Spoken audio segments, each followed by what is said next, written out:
They told Inglewood no. They told Roseland no. They told North Lawndale no.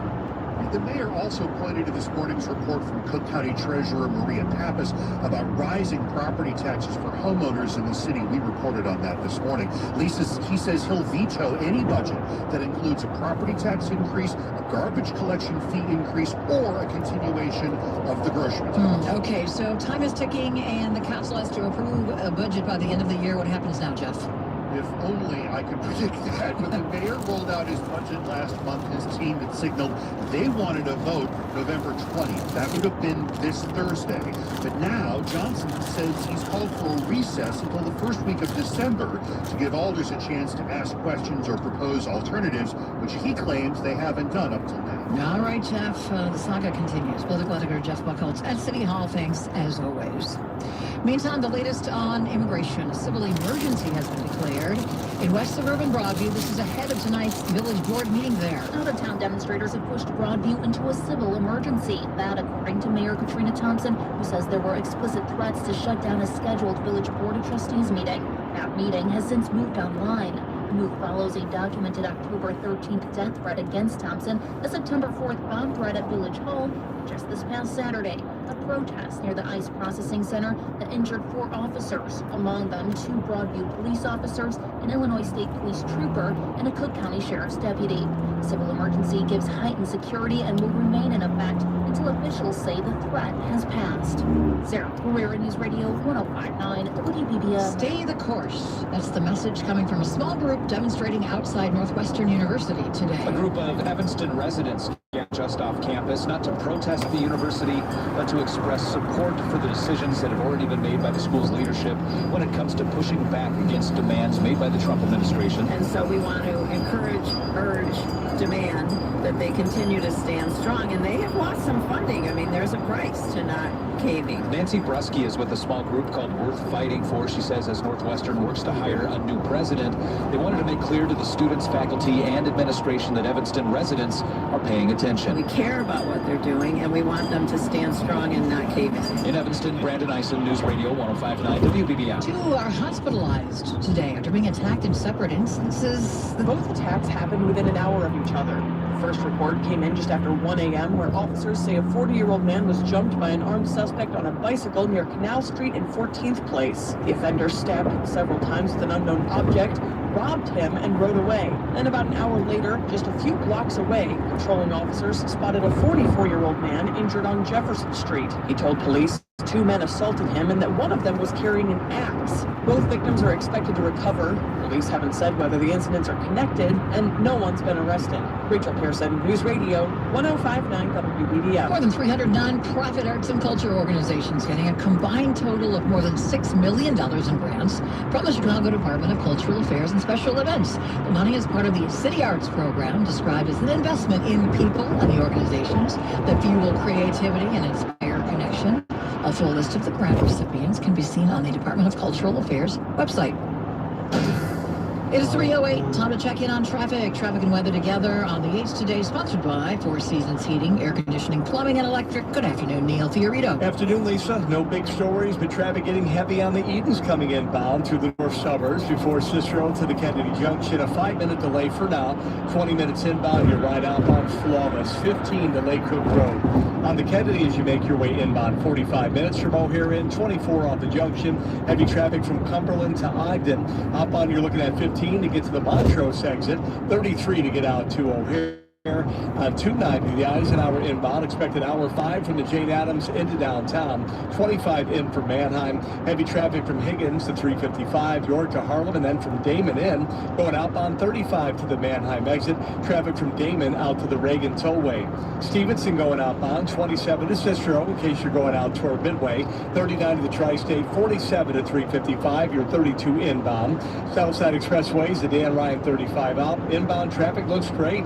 57 to Ford, not too bad. DuSable Lakeshore Drive is heavy on either side, roughly between the near north side and Grant Park. Typical delays, and then you have backup southbound into Hyde Park. Appreciate your calls as always on the WBBM Mercedes-Benz of Paul Minnesa's traffic tip line, that number 855-780 road. Our tipsters telling us that a stall we had on the northbound Tri-State before Cermak gone. Still heavy past Ogden though. The rest of the tollways pretty decent for right now. I-80 is building in the southwest suburbs westbound from the Swains River Bridge to past Center, and delays in northwest Indiana on 65 north from 61st to before Ridge. Cleanup of an earlier rover taking place here. A rollover crash there. The right lane is closed. Vehicle actually went off the roadway and into the trees.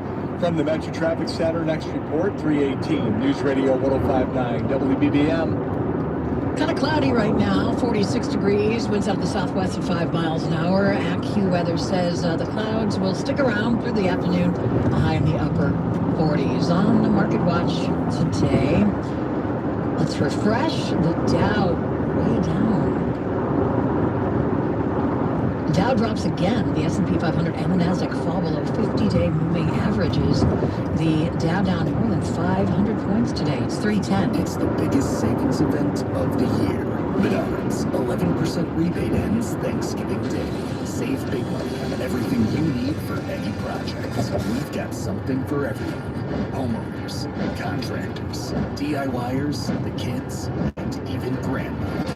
Hurry, Menards 11% rebate ends Thanksgiving Day. Save big money at Menards. 11% mail-in rebate is a merchandise credit check. Good on future in-store purchases. See menards.com for details. Hi, I'm Dr. Mary Claire Haver, a board-certified OBGYN and menopause specialist. My new podcast, Unpaused, is the place for bold, unfiltered conversations about what it really takes for women to thrive in the second half of life. Every week, I sit down with medical experts, cultural icons, and powerhouse women to talk about what really matters. New episodes drop every Tuesday. Listen to and follow Unpaused with me, Dr. Mary Claire Haver, available now wherever you get your podcasts. It is 311. Man who was shot in the Little Village neighborhood earlier this month during an argument has died. Chicago police say 75-year-old Amadeo Diaz-Ocampo was shot on November 2nd when he got into an argument with someone near 30th and Trumbull around 4:15 p.m. and took out a knife. Diaz-Ocampo died last week after complications from his gunshot wound, according to the Cook County Medical Examiner's office. His death was ruled a homicide. Police are investigating. Carolina Garibay, News Radio 105.9 WBBM. Police on the lookout for a burglary crew involved in the theft of an ATM from a business in the Wrigleyville area early today. It happened on the 3900 block of North Sheridan. A witness says she saw 3 men pulling the ATM out of the business and loading it onto the back of a silver sedan before they drove away. Anyone with information is urged to call police. Police and fire departments investigating a deadly vehicle fire last night in the Roseland neighborhood. While putting out a fire in an RV near 107th and LaSalle, firefighters found an unconscious man inside last night at about 10:40 and notified police. The police department says the man had severe burns and inhaled smoke. He died at the scene despite paramedics treating him. The medical examiner is conducting an autopsy. Nancy Hardy, News Radio 105.9 WBBM. More November-like temperatures holding steady this week. The AccuWeather 5-day forecast coming up next. It's 3:13. Chicago isn't just a city, it's a stage. From the latest theater premieres and music festivals to food that defines our neighborhoods and art that inspires the world, our newsroom brings you the stories that make Chicago one of a kind. Listen every day. News Radio 105.9 WBBM. This is the story of the one. As a custodial supervisor at a high school, he knows that during cold and flu season, germs spread fast. It's why he partners with Grainger to stay fully stocked on the products and supplies he needs, from tissues to disinfectants to floor scrubbers. All so that he can help students, staff, and teachers stay healthy and focused. Call 1-800-GRAINGER, click Grainger.com, or just stop by. Grainger, for the ones who get it done. Oh no, stomach issues again? Stomach issues? Who are you? Your pancreas. I could be the real reason for your diarrhea, gas, bloating, stomach pain, or loose oily stools. I thought it was my stomach. People often do, but any of these symptoms could mean having a condition called exocrine pancreatic insufficiency, or EPI. With EPI, the pancreas doesn't release enough enzymes to break down food, but EPI is manageable. Use the symptom checker on identifyepi.com and speak with your doctor. That's identifyepi.com. Sponsored by AbbVie. Attention, have you racked up $10,000 or more in credit card debt? Are you barely getting by making minimum payments? With credit card debt reaching all-time highs, National Debt Relief is notifying consumers about significant debt relief options currently being made available to help those with overwhelming credit card debt. These options may reduce a large portion of credit card debt for those who qualify. You don't need to declare bankruptcy or take out a consolidation loan, and you may only have to pay back a fraction of what you owe, even if you have bad credit. National Debt Relief has already reduced the credit card debt for more than 550,000 consumers, so don't wait. If you owe $10, $20, or even $100,000 in credit card debt, you can now take advantage of this financial debt relief as the cost of living continues to skyrocket. To check what debt reduction you may qualify for, call 800-452-5454. 800-452-5454. Again, that's 800-452-5454. 3:15, the AccuWeather 5-day forecast, sponsored by Four Seasons Heating, Air Conditioning, Plumbing, and Electric. Good afternoon, meteorologist Brian Thompson. And good afternoon, Lisa. We've seen the clouds increasing over the course of the afternoon, and it's going to remain pretty cloudy as we head into tonight. So we'll have, after we get to a high of 48 this afternoon, a low close to 40 tonight. Now, some rain's going to start to move in late this evening, closer to midnight, and then we'll continue off and on overnight. There could be a few wet snowflakes mixed in well north of Chicago, but I think for most of us, it's just going to be primarily rain, as temperatures, again, will be pretty close to 40 tonight. Temperatures don't rise much tomorrow with clouds and occasional rain and drizzle, a high of 45. Even tomorrow night and Wednesday, still looking pretty cloudy with temperatures in the 40s. Now, it does look a little warmer by Thursday, up to 55, despite clouds and the chance for some rain in the afternoon. And some rain is still possible Friday, although a lot of that may stay south of the city. Friday's high about 48 degrees. 46 right now at O'Hare. It's 47 at Midway, 44 at Lincoln Park, 42 at the Lakefront. We're heading up to 48 this afternoon. I'm AccuWeather meteorologist Brian Thompson. All right, Brian, thank you so much. It is 3:16. Time to find a new Chevrolet at AppleChevy.com, serving you since 1963.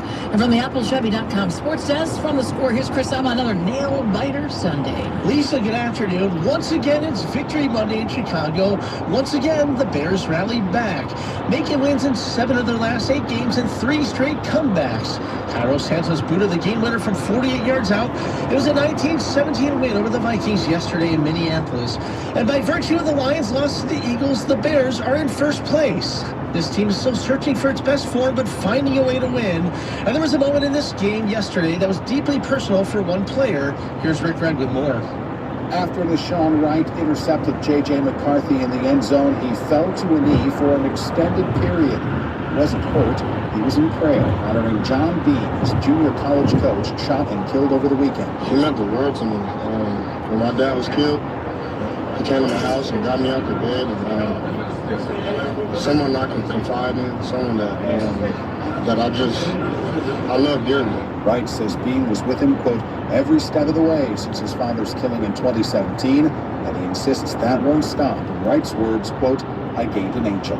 Covering the Bears. Rick Gregg, News Radio 105.9 WBM. If the season ended today, the Bears would host the Packers in the wild card round, but there are 7 games remaining. Next up is Sunday with the Steelers at Soldier Field. Pittsburgh.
radio.com to learn more about what to expect this holiday.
News.